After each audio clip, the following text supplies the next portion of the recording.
Oke, selamat pagi. Hari ini kita akan masuk ke pertemuan 13. Kita hari ini belajar tentang medical nutrition therapy untuk pasien-pasien yang bedah, khususnya untuk bedah saluran pencernaan. Nah, di sini pengantarnya adalah malnutrisi pada pasien bedah. Ini ada beberapa penelitian yang menyampaikan bahwa 1 dari 5 pasien yang dibedah itu ternyata nanti mengalami malnutrisi, protein energy malnutrition atau KEK. 1 dari 5 pasien itu ternyata mengalami KEK. Penelitian berikutnya juga menyampaikan bahwa 1 dari 2 bahkan 1 dari 3 pasien itu ternyata benar-benar menunjukkan bukti KEK atau malnutrisi. Nah, kenapa bisa seperti itu? Ternyata 40% dari pasien-pasien tersebut itu mengalami kehilangan berat badan lebih dari 10% terkait dengan gangguan dari fungsi hepar, otot rangka, sama saluran pernapasan. Biasanya itu menjadi sebuah komplikasi pasca bedah. Nah, ini menyebabkan pasien bisa harus dirawat lebih lama lagi di ruang rawat inap setelah dia selesai bedah. Karena ternyata ada beberapa komplikasi setelah dia melakukan diberikan operasi. Nah, maka dari itu ada yang namanya pencegahan dari sudut pandang gizi. Gizi, kita sebagai ahli gizi memberikan asupan gizi yang cukup untuk pasien-pasien yang akan menjalani operasi. Itu tujuannya nanti untuk agar hasil operasinya jadi optimal, sama agar untuk mengurangi ketika nanti setelah operasi itu komplikasi-komplikasi yang sebelumnya dilaporkan itu bisa risikonya bisa rendah, sehingga infeksi pasca operasi itu bisa dikurangi, luka menjadi lebih cepat untuk sembuh, serta menghindari diri dari pneumonia karena ada luka terbuka, bakteri bisa masuk terus menyebabkan infeksi. Dan berikutnya ada infeksi sepsis ke seluruh tubuh. Nah, pemberian asupan gizi di dalam pasien yang akan mengalami bedah itu masuk ke dalam 3 fase sebelum operasi, selama mereka dalam periode operasi, maupun pasca operasi. Nah, semua pekerjaan ini itu membutuhkan kerjasama dari berbagai macam profesi kesehatan, mulai dari ahli bedah juga, dokter anestesi, dietitian, sama juga perawat yang bekerja sama untuk itu. Nah, di sini ada 3 fase terkait dengan respon metabolik. Kalau tadi adalah fase pre, intra, dan pasca bedah, itu fase dalam pemberian gizinya, pemberian asupan gizinya. Tapi kalau di sini adalah respon metabolik. Apa yang terjadi di dalam tubuh kita ketika tubuh kita itu dibedah. Ada 3 fase terkait dengan metabolisme tubuh kita. Yang pertama fase F, fase flow, serta fase control. Fase F itu di awal-awal ketika pembedahan terjadi. Biasanya hipovolemi sampai 2 hari, nanti setelah 2 hari sirkulasi di dalam darah kita itu mulai normal lagi.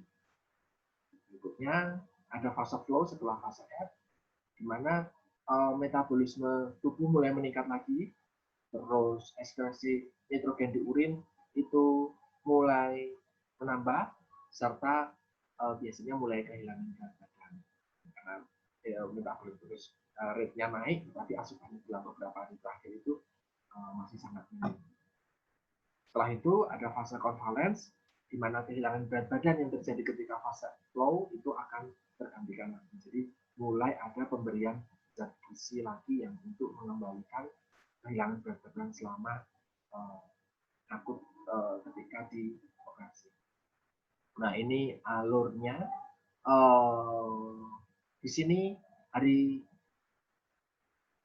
pertama untuk pembedahan itu lukanya tinggi kan ya, ada injury tinggi karena memang dibuka. di dalam 24 jam pertama itu masuk ke fase F. Fase F itu memang benar-benar sangat rendah metabolismenya. Setelah itu metabolismenya mulai memulih, di dalam bertambahnya waktu 1 minggu, 2 minggu, fase flow itu akan katabolik. Jadi akan ada pemecahan. Kita belum bisa kalau nanti terkait dengan tidak di saluran pencernaan khususnya saluran pencernaan belum bisa bekerja dengan normal sehingga memang pemberian makan lewat oral itu dan enteral itu porsinya masih disesuaikan, mungkin masih kecil sehingga tubuh yang tadinya di sini metabolismenya rendah sekarang jadi naik metabolismenya tinggi tapi intake-nya rendah, itu menyebabkan penurunan berat badan. Jadi setelah fase operasi biasanya jadi penurunan berat badan metabolisme. Tapi setelah itu, ketika semuanya sudah mulai normal dan membaik, kemudian dietnya sudah bertahap meningkat, kemudian paling bawah ada makanan enteral, terus berikutnya ada makanan cair, nanti ada air jernih, terus berikutnya mengarah ke lunak, taring lunak, terus padat. Nah, barulah mulai masuk ke fase konvalen. Jadi dikembalikan lagi berat badannya yang sudah tadi hilang karena metabolismenya naik, tapi tidak diimbangi dengan intake-nya. Sekarang di sini mulai ada fase anabolik. Nah, inilah 3 fase utama ketika proses metabolisme di dalam tubuh karena proses pembedahan. Di sini gizi berperan penting. Ketika 24 jam terakhir, bagaimana ketika fase flow, bagaimana ketika fase konvalen, kita memberikan. Terus sebelum kita memulai asupan gizi, tentu kita akan screening dulu. Media screening yang tepat untuk pasien pembedahan itu tidak bisa disamakan dengan yang lain. Kita kenal di sini ada nutritional risk score untuk proses pembedahan. Saya akan share dulu untuk yang NRS 2000. Nah, ini kita bisa lihat di sini saya sudah siarkan di e-learning filenya NRS 2000 mulai dari tabel pertama isinya apakah BMI-nya di bawah 20, terus apakah pasien mengalami kehilangan berat badan dalam 3 bulan terakhir, atau apakah pasien mengalami penurunan intake diet dalam 1 minggu terakhir, atau pasien apakah ada penyakit-penyakit kritis yang lainnya. Tidak dijawab, apakah ada tidak, berikutnya tambahan lagi yang keterangannya bagaimana. Di sini sudah ada beberapa rumah sakit sudah menerjemahkan dalam bahasa Indonesia, termasuk Anda juga sudah ada analisa. Lakukan screening pada pasien. Nah, ini memang ada 4 hal tadi yang ditanyakan di dalam melakukan screening. Apakah ada berat badan yang turun tanpa direncanakan, bagaimana asupan makanannya, bagaimana IMT-nya, bagaimana juga adakah penyakit-penyakit yang bersifat gawat sebelum dibedah. Nah, ini ada informasi bahwa ternyata pasien-pasien yang pada akhirnya nanti mengalami komplikasi lebih banyak, output pasca operasinya tidak baik karena memang mereka malah meninggal dan menyebabkan rawat inapnya lebih lama, misalnya seperti itu ternyata muncul pada pasien yang berisiko. Nah, ketika kita mengetahui mana pasien yang berisiko, mana pasien yang tidak terlalu berisiko berdasarkan dengan angka yang muncul di NRS, itu kita bisa mencegah agar komplikasinya bisa dicegah, kematian juga bisa dicegah, dan lama rawat inap itu bisa dikoreksi sehingga pasien tidak terlalu lama di rumah sakit. Kan nanti ada kaitannya dengan biaya yang juga harus lebih tinggi. Nah, itu pentingnya screening. Nah, di sini ada salah satu penelitian tentang NRS yang valid, mudah, tetapi tepat. Nah, di sini disimpulkan bahwa pada pasien-pasien yang dibedah dengan MUST atau Malnutrition Universal Screening Tool ditambah dengan NRS itu ternyata sangat valid untuk dilakukan screening. Mereka yang penurunan berat badan lebih dari 5% itu efektif untuk dihitung. Jadi ini bisa membantu kita sekali ketika menghadapi pasien. Terus di sini dibandingkan dengan SGA, Subjective Global Assessment, salah satu jenis metode screening juga. Ternyata NRS itu untuk pasien yang akan bedah ortopedi itu ternyata lebih baik. Yang lebih baik dalam memprediksi perkembangan komplikasi ke depan setelah dioperasi. Terus setelah screening yang kita lakukan kan assessment. Assessment itu kan ada beberapa hal assessment yang bisa kita lakukan dalam menguji status gizi dari pasien yang akan kita bedah. Yang pertama kita cek IMT-nya, kita cek albumin, bisa juga menggunakan SGA. Screening ada berbagai macam pengukuran kalau di SGA ya. Assessment. Tujuannya adalah kalau pasiennya status gizinya baik, harapannya dengan assessment kita bisa menjaga agar nanti ke depannya memberikan intervensi untuk tetap status gizinya tetap baik. Kita juga mencegah untuk komplikasi serta kalau bisa menurunkan komplikasi pasca operasi. Terus apa yang assessment yang perlu kita perhatikan? Kita perlu menekankan bahwa pasien itu bisa masuk dalam kategori malnutrisi berat itu jika yang pertama kalau pakai NRS tadi angka yang dihasilkan itu lebih dari 3. Dan ada beberapa keterangan yang lain. Misalnya kehilangan berat badan lebih dari 10% sampai 15% dalam 6 bulan terakhir. Atau IMT-nya ternyata masuk kategori sangat kurus, bawah 8,5. Terus kalau di screening gizi dengan SGA, misalnya adanya SGA, nggak ada NRS, itu dia masuk grade C. Atau ketika dicek kadar albumin serumnya, itu di bawah 3 gram per desiliter. Nah, yang penting tidak ada disfungsi hepar atau ginjal ketika cek serum albumin ini. Nah, kalau orang-orang yang akan dibedah ternyata masuk kategori ini, albuminnya masih rendah. Maaf, ini bukan 30 tapi 3,0 ya. Ini bukan 30, 3,0. 3.0. Sebentar, saya perbaiki dulu. Ini harusnya 30. Nah, kalau ada pasien-pasien dengan kategori seperti ini, maka tidak boleh dioperasi dulu. Karena ketika dia dioperasi, itu berisiko pada komplikasi ke depannya atau bahkan operasinya itu dianggap bisa tidak memuaskan hasilnya.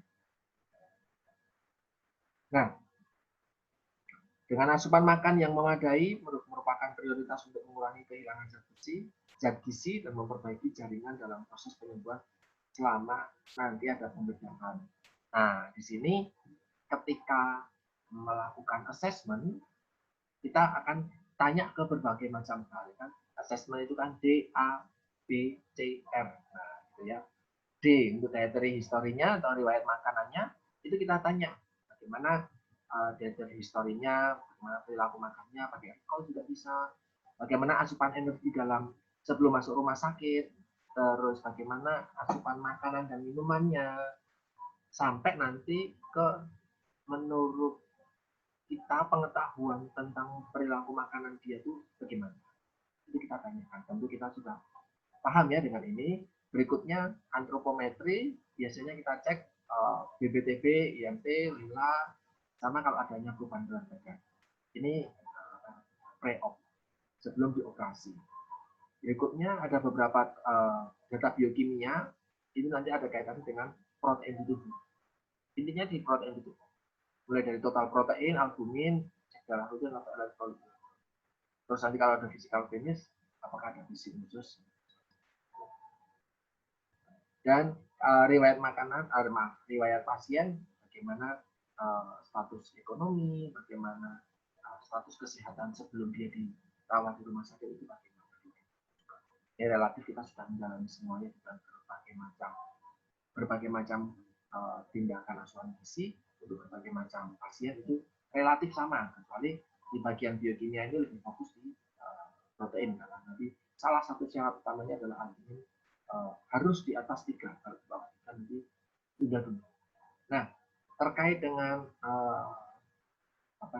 berbagai pengukuran fisik klinis, sebenarnya tidak ada pengukuran yang uji tes atau screening yang sangat ideal. Tetapi kalau dalam untuk mengukur status gizi, bisalah menggunakan SGA. Di SGA ini ada 3 hal, mulai dari riwayat dari pasien serta pemeriksaan fisik pasien, apakah ada penurunan berat badan dan secara antropometri bagaimana. Nah, ada informasi di sini ketika kita mengukur status gizi pasien, itu kita bisa menggunakan untuk, kan di sini, maaf saya kembali dulu sebentar, di sini ada protein visceral tubuh ya, total protein di dalam tubuh, massa otot misalnya seperti itu. Untuk mengetahui massa otot bisa menggunakan MAMC atau mid arm muscle circumference, jadi massa otot yang ada di lengan atas kita, di lengan. Ini bukan lila. Kalau lila kan nanti hubungannya dengan lemak. Tapi kalau MAMC ini hitung-hitungannya adalah dia representasikan dengan setidaknya 60% total protein tubuh itu direpresentasikan di MAMC. Bagaimana cara menghitung MAMC? MAMC itu dihitung dari MAC dikurangi 0,34 dikalikan TSH. TSH itu tricep. Jadi skin food pakai tricep. Jadi lemak di bawah kulit untuk di tricep. Nah, sekarang di sini ada 50% body fat tubuh itu direpresentasikan di subkutannya tuh, subkutan di tricep. Jadi tricepnya dihitung. Berikutnya MAC maaf ini terpotong sepertinya. Nah, MAC itu lila. Nah, lilanya dihitung. Nah, oh maaf, masih betul. Nanti saya akan coba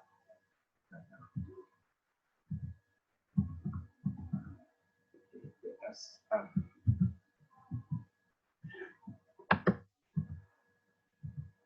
Oke. Nah, ini hanya untuk informasi MAC itu adalah lila. Jadi saya menghitungnya lila dikurangi 0,34 dikalikan, kemudian dikalikan dengan hasil dari tricep ini. Itu berikutnya menghitung tentang kreatin, indeks kreatin. Kreatinin ini nanti dihitung urin kreatinin 24 jam dibagi dengan kontrol. Ini biasanya urin kreatinin sudah nanti akan ada di biokimia. Di biokimia, data biokimia nanti sudah akan ada, bisa untuk dicek di sana. Terus plasma protein juga bisa. Ada 3 pengukuran sebenarnya, mulai dari albumin, transferin atau prealbumin, juga untuk fungsi imunologi. Tetapi yang sering digunakan di rumah sakit untuk menguji plasma protein yang baik di dalam tubuh kita, untuk mengecek berapa sih protein di dalam tubuh kita yang lebih akurat, itu menggunakan albumin dibandingkan dengan transferin atau prealbumin. Ini jadi ada beberapa alasannya terkait dengan kenapa sih harus albumin, karena ternyata masa paruh itu 18 hari dibandingkan serum transferin dan prealbumin yang dia cuma 8 dan 2-3 hari saja. Sehingga kalau kita makan protein dengan cukup misalnya, atau tidak makan protein dengan cukup dalam 28 atau sampai 1 minggu ini tidak makan dengan cukup, maka ya albumin dan prealbumin dan transferinnya akan langsung terpengaruh, tetapi albuminnya belum. Karena kalau kita misalnya nih anoreksia dalam 1 minggu nggak mau makan misalnya gitu, albuminnya masih belum gitu berubah. Tetapi kalau prealbumin tentu sudah berubah, kan jadi nggak signifikan, nggak menjadi prediktor yang baik tentang sebenarnya plasma protein kita itu berapa sih. Itu nggak menggambarkan dengan baik, sehingga biasanya menggunakan albumin. Terus albumin kalau bisa itu di atas 3. Kalau bisa di atas 3. Di sini ada beberapa karakteristik tentang albumin level dengan kematian di rumah sakit. Jadi kalau albuminnya di bawah, bahkan di bawah 2, itu lebih berisiko lagi untuk kematian di rumah sakit. Karena memang terkait dengan nanti pembedahan. Jadi memang syarat utamanya ketika sebelum dilakukan pembedahan adalah albuminnya sudah harus di atas 3. Karena nanti kalau ternyata sudah dirawat di rumah sakit kok albuminnya tetap rendah, biasanya ada infus albumin juga untuk bisa dipompa naik gitu. Bahkan mungkin asalkan orangnya masih bisa makan dengan baik, kadang teman-teman pernah dengar ada orang-orang memberikan minyak ikan kutuk, atau ikan gabus. Nah itu karena dia mengandung albumin tinggi, jadi sebelum operasi dan nanti setelah operasi biasanya dipompa dengan ini agar albuminnya cukup. Kalau dari luar makanan kurang ada infus albumin, nah, tapi satu botol kecil itu seukuran botol obat atau hitam itu segitu, itu harganya waktu itu saya pernah dapat pasien 1,2 juta kalau nggak salah. Albumin saja itu albumin.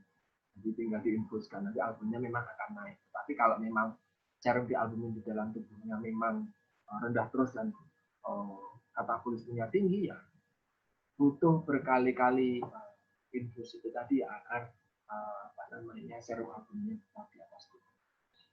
Nah ini agak sedikit itu ya kalau ya kondisi itu. Nah untuk mengecek status gizi juga ada, ini masih di asesmen ya, itu ada beberapa yang menggunakan PNI, itu memang tidak disarankan karena memang pemeriksaannya susah terlalu banyak. Lebih praktis itu menggunakan NRI. Nah, nanti dengan NRI nanti diketahuilah serum albuminnya berapa, terus angkanya tinggal nanti diisikan di sini. Nanti tinggal skornya itu berapa. Kalau memang rendah, itu berarti nanti harus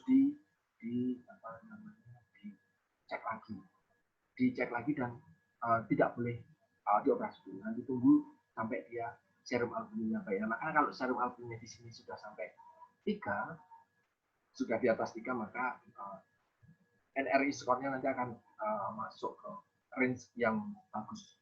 Kalau bisa selalu ini pasti akan masuk ke sini. Ini berat badan dikalikan berat badan sehari. Jadi kalau memang berat badannya baik, terkait dengan indeks massa tubuhnya baik dan berat badannya itu tidak mengalami penurunan berat badan yang drastis, ya hasil NRI-nya relatif akan baik sehingga bisa dilanjutkan operasi. Itu tadi asesmennya dulu. Terus ini diagnosisnya yang biasanya muncul untuk pasien-pasien dengan bedah itu bedah ya. Jadi biasanya asupan enteralnya itu tidak sesuai dengan tidak sesuai. Kenapa asupan enteralnya tidak sesuai? Ternyata berkaitan dengan gangguan absorpsi, misalnya pasca reseksi total ileum itu dipotong usus halusnya dipotong, sehingga enteralnya yang diberikan itu ternyata tidak bisa mendukung. Biasanya asupan enteralnya hanya 40% atau IMD-nya masih belum naik, ada diare. Nah, karena ini kita bedah digestif, karena bedah digestif ya tadi makanan, gizi kan terkait dengan makanan. Bedah digestif, makanan itu kan akan nanti di metabolisme di saluran pencernaan. Nah, saluran pencernaannya sedang dibedah.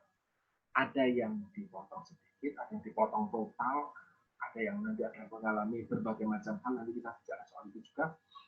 Nah, ini yang menyebabkan banyak dukungan zat gizi itu belum sesuai, belum cukup. Nanti pasiennya sudah nggak mau makan, nggak boleh makan ya, nggak boleh makan dengan normal, makanan besar dengan normal pasca. Jika masih belum boleh, maka banyak pasien-pasien yang pasca bedah digestif itu memang mengalami malnutrisi. Atau yang kedua, diagnosis yang kedua, biasanya terjadi peningkatan kebutuhan energi karena memang ada infeksi pasca bedah. Biasanya setelah bedah mereka demam, ada peningkatan jantung, limfositnya, sel darah putihnya itu di atas normal. Biasanya itu menunjukkan jika mereka melakukan pembedahan itu terjadi infeksi. Nah, itu maka ketika infeksi, kebutuhan energinya itu naik. Nah, berapa kebutuhan energinya nanti yang bedah itu berbeda banget dengan penyakit-penyakit yang biasanya kebutuhannya itu tinggi banget. Nah, tinggi banget tetapi tidak bisa diberikan dalam makanan normal, makanan konsistensi makanan biasa itu belum boleh. Sehingga nanti bisa menggunakan dukungan dari parenteral dan enteral juga. Kalau dengan enteral sih pasti bisa masuk ya, karena langsung intravena, langsung diinfuskan makanannya. Tapi kalau dengan enteral, nanti di sini. Dengan enteral pun dengan sonde, nasogastrik, atau kalau nggak bisa makan, pakai nasogastrik. Kalau bisa makan, tetapi belum bisa pulih sepenuhnya, nanti enteralnya dalam bentuk seperti minuman susu, jadi diminumkan kita sedotan kalau bisa, kalau tidak dengan sendok atau diminum langsung. Nah, kadang asupannya tidak sampai 100%, ini menyebabkan dukungan gizinya kurang, risiko malnutrisinya semakin naik. Nah, kenapa sih kita perlu memberikan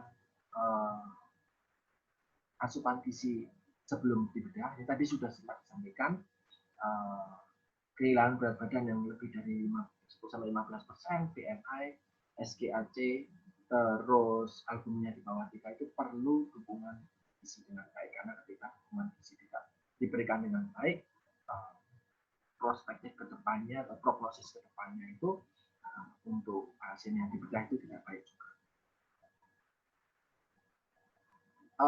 Untuk pasien-pasien dengan kriteria C yang tanpa keadaan kurang gizi itu tidak dapat makan di atas 7 hari dalam perioperatif, mereka juga tidak dapat memenuhi kebutuhan secara oral di atas 60% lebih dari 10 hari. Jadi meskipun pasien-pasiennya masuk ke dalam kategori risiko malnutrisinya ringan, ketika dihitung tadi, kalau yang maaf kembali, kalau ini kan nanti risiko malnutrisi berat. Nah, kalau untuk pasien-pasien dengan kriteria risiko malnutrisinya ringan, pasca bedah itu dia tuh memang belum bisa makan sampai seminggu pertama setelah dioperasi, memang belum bisa makan, sehingga tetap membutuhkan dukungan gizi meskipun dia tidak berisiko ketika sebelum bedah dia masuk kategori tidak berisiko. Nah, setelah itu kalaupun dia bisa makan secara oral itu asupan makannya masih di bawah 60%, sehingga untuk memenuhi kebutuhannya juga perlu didukung lewat asupan gizi. Itu tadi tentang diagnosis, nanti kita bisa belajar melalui kasus besok ya.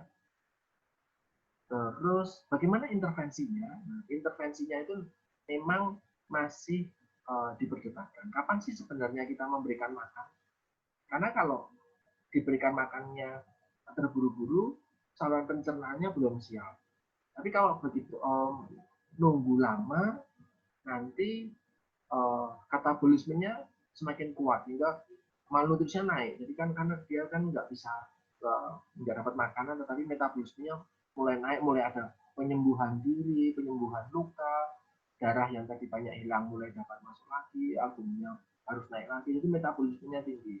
Itu kan akan memangkas cadangan energi dari tubuh pasien itu, sehingga memang banyak pasien yang menjadi kurus. Nah, jadi masih debatable kapan sih pemberian asupan gizi yang tepat.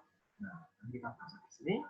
Nah, direkomendasikan ada dukungan enteral selama paling tidak 1-2 minggu sebelum pembedahan besar bagi mereka-mereka yang masuk kategori malnutrisi berat, sehingga biar status gizinya naik dulu, baru nanti boleh dibedah. Jadi dibedah untuk sebelum dibedah, selama ada persiapan pembedahan itu diberikan makanan enteral dulu. Kenapa harus enteral? Karena yang relatif bisa dicerna dengan baik, tidak memperberat kerja fungsi saluran pencernaan. Kalau diberikannya makanan biasa, tentu akan memperberat kerja pencernaan, maka digunakan dengan makanan enteral yang siap cerna. Sehingga yang tadinya masuk severe nutritional risk itu bisa naik menjadi moderate atau bahkan ringan, risiko malnutrisi ringan. Juga diberikan dengan asupan gizi yang untuk mendukung status imunnya. Setidaknya 1 minggu sebelum dari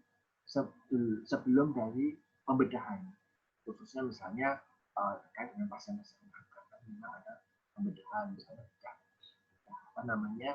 tumor, ada yang harus diangkat, misalnya seperti itu, untuk mencegah terjadinya infeksi nanti ketika pasca bedah.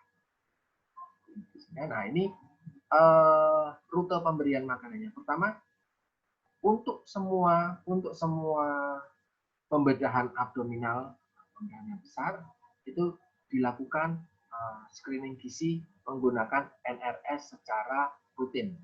Kalau dia masuk kategori severe atau kategori berisiko malnutrisi yang besar, berisiko besar untuk malnutrisi, itu ditunggu dulu sampai dia normal. Nah, apakah dia severe malnutrisi? Nah, misalnya, kalau ternyata iya, positif ya, iya, maka ditunggu dulu sampai 2 minggu. Nah, sambil dia nunggu, dikasihlah makanan enteral. Atau kalau memang oral bisa ya pakai oral selama 2 minggu sehingga dia bisa membaik. Tapi kalau ternyata apakah dia risiko malnutrisi berat? Oh tidak. Nah, apakah dia, pertanyaan berikutnya, apakah ada pembedahan saluran pencernaan bagian atas terkait dengan misalnya ada kanker? Nah, saluran pencernaan atas kan misalnya mulai dari lambung, usus halus, nah, itu apakah ada di sini?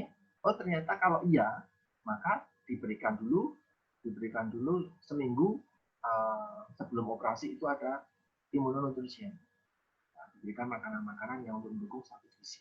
Tapi kalau ternyata bukan, misalnya pembedahannya itu bukan major upper gastrointestinal, tetapi misalnya saluran pencernaan bagian bawah misalnya. Nah, terus yang ketiga ditanyakan bagaimana skor NRS-nya? Apakah bisa lebih dari 3? Kalau skor NRS-nya lebih dari 3, misalnya ini positif, maka diberikan dulu selama 1 minggu sebelum operasi itu surgery enteral nutrition. Jadi asupan gizi untuk makanan enteral terkait dengan pembedahan atau dengan intravena. Jadi diberikan dengan intravena. Nah, kalau ternyata skor NRS-nya kurang dari 3, tidak menjadi 3, maka langsung masuk ke tahap berikutnya. Tahap yang aman ini. Tahap aman itu maksudnya adalah bisa dilakukan pembedahan. Nanti dilakukan pembedahan, nanti ada proses pembedahan di sini. Nah, setelah itu, apakah pasien ini perlu diberikan prolong post operasi fasting, jadi dipuasakan? Apakah dia masuk kategori yang harus dipuasakan lebih lama? Atau apakah asupan makanannya tidak cukup? Kalau iya, maka diberikan enteral. Nah, kecuali dengan ada kontraindikasi, maka bisa diberikan makanan Pak enteral. Nah, tapi kalau ternyata dia tidak perlu dipuasakan lebih lama, maka di sini bisa menggunakan pemberian makanan untuk recovery. Atau bisa ditambahkan juga suplemen lewat oral karena untuk mendukung, karena kalau memang pemberian makan mungkin dianggap belum cukup, bisa dengan suplementasi oral. Terus bagaimana kebutuhan gizinya? Nah, kebutuhan gizinya kita bisa menghitung menggunakan risk benefit biasa. Dan risk benefit biasa, tetapi yang nanti akan menjadi pembeda adalah ada faktor stres dan faktor aktivitas yang relatif lebih tinggi dibandingkan diet-diet yang lain. RE-nya kan jelas ya, dengan sesuai berat badan, tinggi badan, usia, jenis kelamin. Stres aktivitasnya ini Kalau dia masuk ke bedah mayor, ke bedah besar, dia faktor stresnya bisa range antara 1,3 sampai 1,5. Tapi kalau bedah minor bisa 1 sampai 1,2. Bedah minor misalnya HPP, appendicitis itu. Nah, kalau faktor aktivitasnya kalau dia masih bisa rawat jalan bisa 1,25, tetapi kalau dia bed rest bahkan itu 1,15, tapi kalau dikasih ventilator bahkan sampai dikasih ventilator ya cukup 1,1 karena dia jelas tidak bisa kemana-mana kalau dengan ventilator. Nah, ada beberapa tambahan lain. Kalau pasiennya malnutrisi ditambah lagi 30% dari stres faktornya tadi ditambah lagi 30%. Jadi kebutuhan energi yang total ini TE-nya nanti ditambah lagi 30%. Kalau dia malnutrisi. Kalau dia mengalami radang peritonitis ditambah 15%, trauma bahkan nanti ada faktor tambah 20%. Nah, kalau ketika di bedah ini menambah ada demam, setiap peningkatan 1 derajat Celcius suhu tubuh ditambah 13% lagi. Jadi memang yang membuat kebutuhan gizi untuk pasca bedah itu memang tinggi karena risiko-risiko ini tinggi. Jadi nanti dietnya mungkin ketika dihitung bisa sampai lebih dari 2000. Nah, ditambah lagi nanti kalau ternyata ada proses ada keadaan dia infeksi berat tambah 40%, ada dia luka bakar. Luka bakar tergantung berapa persen luka di tubuhnya. Kalau dia ada luka bakar lebih dari 40% bagian tubuhnya terluka bakar, misalnya seperti itu, kebutuhan gizinya naik lagi. Karena nanti kan itu proteinnya banyak hilang, airnya banyak hilang. Terus di sini kalau kita lihat, kalau kalian lihat di buku terapi penuntun diet dan terapi gizi untuk yang kondisi bedah itu tertulis di situ gini. Energi saya bacakan halaman 218. Energi bagi pasien dengan status gizi kurang diberikan 35 sampai 40, bagi status gizi lebih diberikan 20 sampai 25 kakal per kilogram berat badan per hari. Kalau gizinya baik 25 sampai 35 kakal per kilogram berat badan per hari misalnya kan. Nah, ternyata ini ada komentar, ternyata kalau kita menggunakan hitung-hitungan seperti itu, pakai range seperti itu, ternyata pasien-pasien justru mendapatkan asupan gizinya itu lebih banyak daripada yang seharusnya. Bahkan ini 30% mendapatkan kebutuhan asupan. Nah, meskipun tidak 100% dari makanan yang diberikan oleh kita itu bisa terasup oleh pasien. Jadi mereka misalnya pasiennya hanya mengasup 60% saja atau 70% saja. Kita menganggapnya oh kurang nih, tidak terasup dengan sempurna, padahal ternyata sudah sesuai dengan kebutuhan gizinya. Jadi memang akhirnya ada masalah ketidakefektifan. Instalasi gizi mengeluarkan makanan lebih banyak dari yang seharusnya, jadi tidak efisien, tidak efektif juga. Dan pasien kita menilainya pasiennya tidak mengonsumsi makanan dengan baik, bahkan itu sudah muncul. Kalau nanti pasiennya diedukasi, dihabiskan apa? Pasiennya malah jadi overweight. Nah, di hitung-hitungan dengan faktor stres dan faktor aktivitas, itu ternyata juga ada kelebihan asupan pada pasien-pasien tertentu. Sehingga memang kalau ada pasien-pasien tertentu ya dengan penyakit-penyakit tertentu, misalnya diabetes, misalnya jadi ada hitung-hitungan tersendiri. Bisa disesuaikan dengan penyakitnya itu apa. Yang lebih baik kalau bisa memang menggunakan kalorimetri indirect. Jadi dengan RE-nya diukur betul, terus aktivitasnya diukur betul. Nah, tapi ini kadang agak susah untuk diterapkan di klinik, apalagi nanti ketika harus di rumah sakit. Ini agak sedikit kurang. Tapi itu yang ideal, tidak jarang dilakukan. Terus tentang dengan protein, berapa banyak sih protein yang perlu kita berikan? Kalau dari buku terapi gizi itu ada 3 terkait dengan status gizinya bagaimana. Jadi kalau status gizinya kurang, proteinnya relatif lebih tinggi 1,5 sampai 2 gram. Tapi kalau status gizinya normal atau bahkan lebih ya sekitar 0,8 sampai 1,5 gram per kilogram berat badan. Atau kalau ada penyakit-penyakit tertentu misalnya gagal ginjal, disesuaikan dengan kebutuhan protein untuk kasus ginjalnya.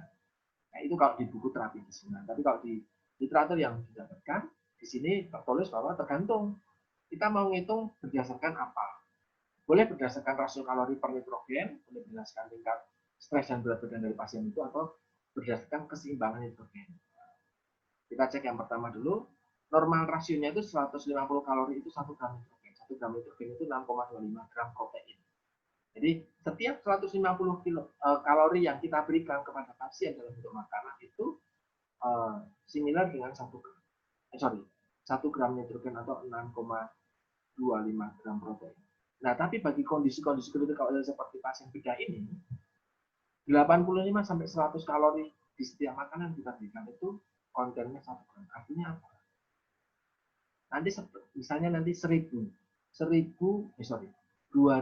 kalori kita berikan. Itu kan tadi 2000 kalori.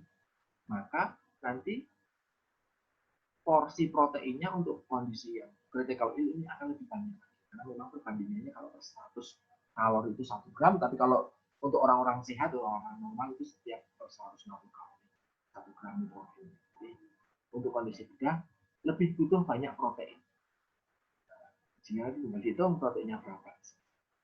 Terus kalau dengan tingkat stres, ada stres khusus misalnya, kalau stresnya ringan, bedah elektif ya kebutuhan proteinnya sekian. Tapi kalau ternyata pembedahannya dengan malnutrisi preoperasinya berat, nah di sini ada kondisi malnutrisinya, itu kebutuhan proteinnya lebih naik lagi, bisa sampai 2 gram per kilogram berat badan ini besar banget kebutuhan protein. Karena memang ada kondisi malnutrisi. Terus kalau berdasarkan keseimbangan nitrogen, tujuannya adalah untuk nitrogen positif, keseimbangan nitrogen positif. Artinya ada yang disimpan, artinya terjadi proses anabolisme, artinya terjadi timbulan protein di dalam tubuh, sehingga memang dia yang tadinya malnutrisi bisa status gizinya lebih baik. Hitung-hitungannya seperti ini. Yang kalau input dikurangi output, outputnya bisa menggunakan urea nitrogen di urin dalam 24 jam. Itu. Nah, terus bagaimana dengan puasa? Di sini disebutkan sebelum pembedahan itu dilakukan puasa untuk air minum ya, tidak minum misalnya itu 2 jam sebelumnya itu sudah bisa berpuasa. Atau kalau untuk makan 6 jam sebelumnya itu dipuasakan dulu. Itu sudah sesuai dengan panduan dari ELAS. Ini untuk mendukung agar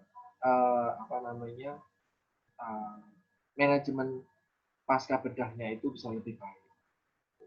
Dipuasakan dulu. Jadi memang usus dan saluran pencernaan secara umum itu diistirahatkan dari kerjanya untuk mengolah makanan. Memang dipuasakan dulu baru ini in case kalau status gizinya sudah baik. Jadi kalau dari NRS 2002 itu sudah tidak masuk kategori malnutrisi berat. Jadi kalau sudah siap, maka setelah itu dipuasakan dulu. Puasa minum dan puasa makan. 2 jam dan 6 jam. Jadi saluran pencernaannya kosong. Baru bisa dilakukan pembedahan. Nah, tadi yang disebut dengan tadi masih ada perdebatan tentang dukungan gizi itu bagaimana. Jadi pemberian gizi preoperasi itu tujuannya adalah untuk meningkatkan status gizi bagi mereka-mereka yang malnutrisi sebelum pembedahan. Nah, pemberian asupan gizi setelah pembedahan tujuannya adalah untuk menjaga status gizinya agar tetap normal, khususnya di periode katabolisme. Jadi karena setelah operasi tadi sudah saya sempat sampaikan di fase flow ya, fase F, fase flow, fase yang ketiga itu di fase flow itu kan ada terjadi pemecahan cadangan tubuh, ada katabolisme besar-besaran setelah operasi.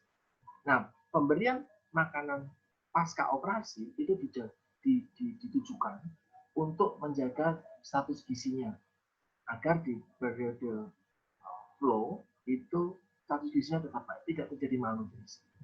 Nah, biasanya pemberian makanan enteral yang normalnya itu diberikan sebelum puasa, sebelum bedah besar, pembedahan besar itu setidaknya 10 sampai 2 minggu sebelum pembedahan itu diberikan makanan enteral. Bagi yang mereka yang tergolong berisiko malnutrisi berat. Tujuannya adalah untuk meningkatkan status gizinya. Itu di sini sudah di depan tadi juga sudah dijelaskan. Nah, pemberian immunonutrition itu diberikan pada seminggu sebelum pembedahan untuk semua pasien kasus kanker agar imunnya baik. Tadi di tabel, di bagan itu tadi sudah tertulis apakah diberikan SEN di sini surgery enteral nutrition atau diberikan IN, immunonutrition. Nah, itu pre-bedah. Bagaimana dengan pasca bedah? Ketika pasca bedah, ini di sini ada pemberian obat-obatan anestetik untuk pembiusan, itu ternyata dapat mengurangi mortalitas usus. Jadi memang ketika ketika pembedahan itu kan usus diistirahatkan, tidak bekerja dulu, bahkan di anestesi sehingga tidak menimbulkan rasa sakit berlebihan. Tapi ketika pembedahan sudah selesai, usus jadi gerakannya jadi berkurang. Nah, gerakan usus yang berkurang ini akan mengganggu kerja usus. Sehingga ketika kita memberikan makan, timingnya tidak tepat, ya percuma, usus tidak akan bekerja dengan baik. Karena memang syarafnya masih terpengaruh dengan anestesi yang diberikan. Nah, di sini disebutkan makanan enteral nutrition, itu diberikan dalam 24 jam pertama. Nanti pemberiannya adalah dengan memperhatikan osmolaritas 15 ml per jam. Nanti kalau ternyata bisa baik, itu nanti bertahap. Tujuannya kalau pemberian pasca bedahnya, tadi status gizinya bisa normal lagi, terus bisa mempercepat proses penyembuhan, serta daya tahan tubuh untuk mencegah infeksi, karena kan memang baru aja di bedah tubuhnya, ya bisa berisiko sebenarnya untuk infeksi. Ada kebutuhan gizi yang meningkat, ada protein, glikogen, dan zat gizi yang hilang lewat darah, itu tadi banyak darah yang harus hilang. Ada keseimbangan elektrolit yang terganggu, ini lewat pemberian makanan itu pasca bedah itu bisa membantu proses penyembuhan. Nah, bagaimana dietnya? Syaratnya jelas, yang penting bertahap. Tidak harus langsung 100% kebutuhan gizi yang tercukupi. No, bentar lagi makan dulu, masih ada katabolisme dulu. Makanya untuk pembedahan itu dipastikan status gizinya normal atau baik. Karena nanti ke depan ketika dia harus berpuasa, ketika dia harus pasca operasi, dan tidak bisa mendapatkan asupan gizi dengan baik lewat makanan, itu dia masih bisa memanfaatkan cadangan energi di dalam tubuh. Bayangkan kalau dia malnutrisi di operasi, makin malnutrisi lagi, makin berisiko untuk kematian. Maka di sini juga diberikan dalam bertahap, mulai dari cair, nanti kalau sudah toleransinya baik dari saring, terus bahkan ke depan bisa menjadi puasa. Nah, tapi itu nanti tergantung dengan pembedahannya jenis apa serta keadaan pasiennya bagaimana. Tidak serta-merta bisa langsung diberikan cair, langsung diberikan saring dalam beberapa hari langsung lunak. Itu tidak, tergantung dulu itu pembedahannya apa. Nah, pasca bedah untuk yang digestif itu pemberian dietnya itu dipengaruhi oleh beberapa hal. Apakah dia ileostomi atau kolonostomi? Apakah dia lokasinya itu di usus halus, di lambung, atau di usus besar? Serta apakah ada risiko dari kebocoran dari proses pembedahan yang dilakukan? Karena nanti kan itu mulai dari disambung, ada luka diperbaiki, ada tumor atau ada infeksi terus dipotong, terus disambung. Nah, ini berbagai macam hal ini akan mempengaruhi pemberian dietnya. Ini untuk kolonostomi. Jadi misalnya ini kolonostomi. Jadi ini kolon yang normal, sebelum dibedah, terus ini setelah dibedah ini memang dipotong. Apakah karena ada karsinoma, ada kanker, apakah ada penyakit divertikular kemarin di diet infeksi, kalau tidak salah itu kena, kita sudah belajar tentang divertikular, apakah ada trauma, misalnya habis tabrakan kehantam perutnya, terus ususnya terluka. Jadi saya pernah dapat pasien yang kayak gini, jadi dia koma karena ususnya habis tabrakan terus kena bagian perut, stun, ini menimbulkan trauma khusus. Apakah nanti ada radiasi sampai berbagai macam jenis penyakit inkontinens dari feses juga itu bisa menyebabkan harus kolonostomi, kolon dan stomi. Jadi stoma untuk kolon, jadi dipotong kolonnya. Nah, ini misalnya dipotong seperti ini, potong kolonnya. Kalau untuk iliostomi, nah ini di ilios, jadi bagian usus halus, sebelum masuk usus besar, di sini ada, apakah dia ada ulcer, apakah dia masuk, ada obstruksi, ada trauma, ada kanker juga. Ini kasusnya banyak ya, di kita ada banyak orang-orang yang memang dibedah untuk kondisi-kondisi seperti ini. Biasanya lansia, ini makin susah kita ngurus lansia mau nggak mau makan, tapi ternyata dia dibedah. Berikutnya, ileostomi itu biasanya nanti tinjanya jadi cair karena memang tidak dimetabolisme dengan baik dan pemberian asupan makanannya juga memang enteral, terus ada diare, kebutuhan air dan natriumnya nanti memang di atas normal karena memang banyak air yang dan elektrolit yang hilang melalui feses. Dan kita perlu menghindari beberapa makanan-makanan tertentu di dalam diet kita. Jamur, sumber santan, misalnya seledri, agak sedikit susah dicerna. Kacang-kacangan susah dicerna dan menimbulkan gas. Kulit buah itu juga menimbulkan gas, seratnya juga tinggi sehingga memperberat kerja usus. Buah-buah kering juga dia memperberat kerja usus. Itu terus untuk kolonostomi ini contohnya kolonostomi, dia pemberian asupan cairan dan seratnya itu diberikan bertahap, mulai dari cair jernih dulu, nanti rendah dietnya rendah sisa, agar nanti kalau nanti di bekas lukanya itu biar hilang dulu, terbawa feses dulu dan yang lain. Terus kalau pemberian diet yang nanti ada diet alamiah lewat makanan itu diberikan, itu ternyata bisa membantu untuk pembentukan pengeluaran disposisi dari iritasi-iritasi dari stoma dan pengeluaran ruang terkait dengan feses yang tadi, mulai dari pemberian roti coklat, memberikan oat, sayuran, pisang, tetapi diberikannya secara bertahap. Terus ini kalau berdasarkan posisinya, coba kalian bisa melihat, misalnya ini adalah lambung, lambungnya harus di gastrektomi, gastrektomi, jadi dipotong gasternya. Ada dua jenis. Gaster dipotong, ada luka di sini misalnya, ada luka di sini, ada infeksi berat di sini, maka ini dari usus halus, ini esofagus disambungkan. Nah, jadi fungsi gaster hilang. Contoh berikutnya, seluruh gaster dipotong. Jadi dari esofagus langsung menuju ke usus halus. Karena ada infeksi di sini misalnya. Nah, ini yang menyebabkan pembedahan itu memang butuh terapi gizi yang baik. Dia tinggi protein, porsinya kecil sering, terus tidak minum bareng dengan makan nanti akan membuat masa makanannya jadi besar.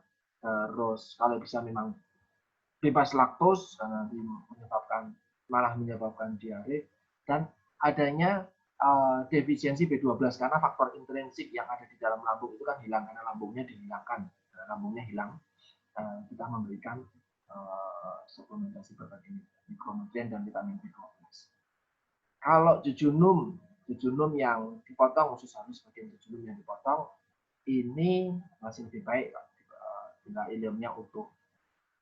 Ileum, bagian setelah ileum ini bisa menggantikan fungsi dari ileum.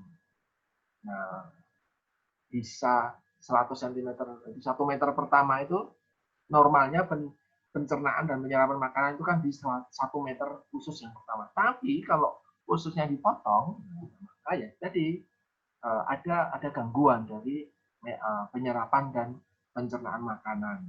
Nah, kalau yang dipotong adalah bagian ileum, beberapa fungsi ileum bisa digantikan oleh ileum. Asal ileumnya yang utuh. Nah, ini di sini fase adaptasinya biasanya diberikan gulanya rendah, terus ada tepung-tepungan sebagai sumber karbohidrat, lemak cairan, dan serat makanan. Ini terus kalau yang ileum dipotong, nah ini akan menyebabkan masalah gizi karena ada beberapa absorpsi vitamin B12 dan garam empedu itu kan dilakukan di ileum. Nah, kalau ileumnya dipotong maka bisa jadi di situ justru terjadi gangguan metabolisme lemak karena lemaknya ikut dicerna di bagian ileum. Nah, di sini disampaikan bahwa di bagian ileum sebenarnya menjadi metabolisme untuk lemak dan vitamin-vitamin yang larut lemak. Kalau ini dipotong maka ada risiko ini malabsorpsi. Kalau seluruh ileum dipotong, ileum sama seluruh ileum dipotong, jejunum dipotong, makin berisiko lagi. Risikonya adalah absorpsi lemak dan karbohidrat itu bisa sampai 75% itu terganggu, kalsium, magnesium, zinc, dan fosfor juga akan terganggu. Maka untuk kondisi seperti ini biasanya diberikan dukungan enteral. Nanti dari gizi enteral itu, parenteral itu nanti kan pemberiannya lewat intravena. Jadi memang tidak perlu lewat saluran pencernaan, bisa langsung masuk ke pembuluh darah. Gitu. Terus bagaimana kalau kolon yang dipotong? Misalnya ada megakolon, jadi fesesnya nggak bisa keluar sampai mengembung besar banget kolonnya itu ya. Itu berisiko natrium, kalium, dan air itu akan banyak hilang. Terus transit di intestinal juga nanti akan semakin cepat karena nanti lambungnya jadi harus bekerja juga lebih keras. Nah, terus yang sering terjadi adalah adanya fistula. Fistula itu harusnya normal, tidak ada salurannya bergerak normal, satu jalur dari lambung masuk usus halus, terus masuk usus besar, masuk ke rektum. Tetapi ada beberapa kondisi pada pasien yang habis operasi itu muncul fistula. Fistula itu apa? Fistula itu kebocoran. Kebocoran dari dinding usus besar itu bocor ke rektum. Jadi dia bocor ke sini misalnya. Bocor. Ada gambarnya benar. Nah, ini ada fistula. Misalnya ini rektum. Anus. Gitu. Ini anus. Terus ini tuh rembesan. Nah, rembes itu ada lubang karena memang tidak terkontrol dengan baik. Kok bisa ada lubang ya? Ini di sini disebutkan ada ulcer. Ulcer itu mirip sariawan. Nah, mirip sariawannya ulcer. Luka, di sini ada luka. Nah, luka itu merembeskanlah dia fistula. Nah, muncul. Nah, di rembesan ini kadang ada nanah, kadang ada feses, sehingga di sini mudah sekali infeksi. Nah, ini makin. Di sini ada berbagai macam jenis fistula. Kebocorannya ini terjadi di mana? Ada di enterokutan, ada di enterokolik, ada di enterovaginal, jadi rembesnya ke vaginal, menuju ke vaginal. Ada yang ke vesikular, jadi rembesnya ke gallbladder atau kantung bedu. Nanti menyebabkan infeksi di saluran kemih. Ini yang akan keluar dari fistula itu tadi, kalau besar keluarnya ya bisa sampai 1,5 liter dalam 1 hari. Nah, tapi kalau rendah ya kurang dari setengah. Ini memang banyak banget yang keluar di situ, cairan, nanah, darah, lengkap semua di situ keluar. Nah, untuk kondisi-kondisi seperti itu, untuk mengurangi pengeringan di fistula, maka seluruh usus itu diistirahatkan dulu. Sehingga di sini disebutkan bahwa makanan-makanan normal, makanan-makanan biasa, solid food, itu akan menstimulasi sekresi dari getah-getah atau enzim-enzim dan yang diperlukan dalam metabolisme. Sehingga malah akan meningkatkan output dari fistula. Ya, untuk kondisi yang fistula seperti ini tidak memberikan makanan, karena makanan nanti akan membantu memicu pengeluaran sekret-sekret di saluran pencernaan, sehingga malah menghambat penyembuhan, dan dia malah menyebabkan status gizinya makin buruk. Jadi memang dipuasakan dulu, seluruh ususnya diistirahatkan dulu. Bagaimana pemberian asupan gizinya? Asupan gizinya nanti akan menggunakan parenteral dulu, jadi lewat intravena, benar-benar total istirahat. Terus tujuannya adalah untuk menurunkan output fistula sama memodifikasi komposisi sekresi dari pankreas dulu. Jadi di stop dulu semuanya. Nanti ketika semuanya sudah baik, fistulanya sudah mulai kering, sudah outputnya sudah mulai turun, maka tinggal dilakukan pembedahan, itu tinggal yang luka diperbaiki. Nutrition supportnya itu enteral dulu, tetapi kalau memang enteralnya ada intoleransi, bisa diberikan parenteral, seperti ini. Terus tinggal enteralnya itu boleh menggunakan normal lewat tadi saya bilang gelas, bisa diminumkan langsung atau menggunakan NGT. Tinggal nanti fistulanya di mana. Untuk kondisi kalau untuk parenteral berarti ada gastroduodenal atau pankreatik atau bahkan fistula di jejunal area. Itu tinggal fistulanya terjadi di mana. Nah, ini untuk pemberian makanan enteral itu disebutkan bahwa pada kasus yang tidak dapat diberikan enteral itu karena memang fistulanya naik, outputnya naik, akan muncul diare dan yang lain, maka enteralnya dikurangi saja. Ya, hanya untuk pemberian makanan usus sekitar 10 sampai 20 ml per jam. Terus enteralnya ini ditujukan dengan glutamin, arginin, minyak ikan, dan nukleo-tiga untuk mendukung pertumbuhan probiotik di dalam usus kita. Nah, enteralnya disesuaikan dengan fistulanya ada di mana. Kalau memang ada toleransi, lagi-lagi disampaikan bahwa nutrition enteralnya elementalnya ya ini yang hanya zat-zat gizi sederhana, mulai dari asam amino saja, asam amino, vitamin, mineral saja, sesuai dengan kondisi pasien. Kalau memang ini masih susah ya parenteral dulu. Dan sayangnya parenteral kalau di rumah sakit itu bukan ranahnya ahli gizi, ya dokter gizinya gizi. Itu mungkin dari saya. Terima kasih sudah memperhatikan dengan baik. Nanti kita bisa diskusi di kolom chat. Terima kasih, selamat pagi.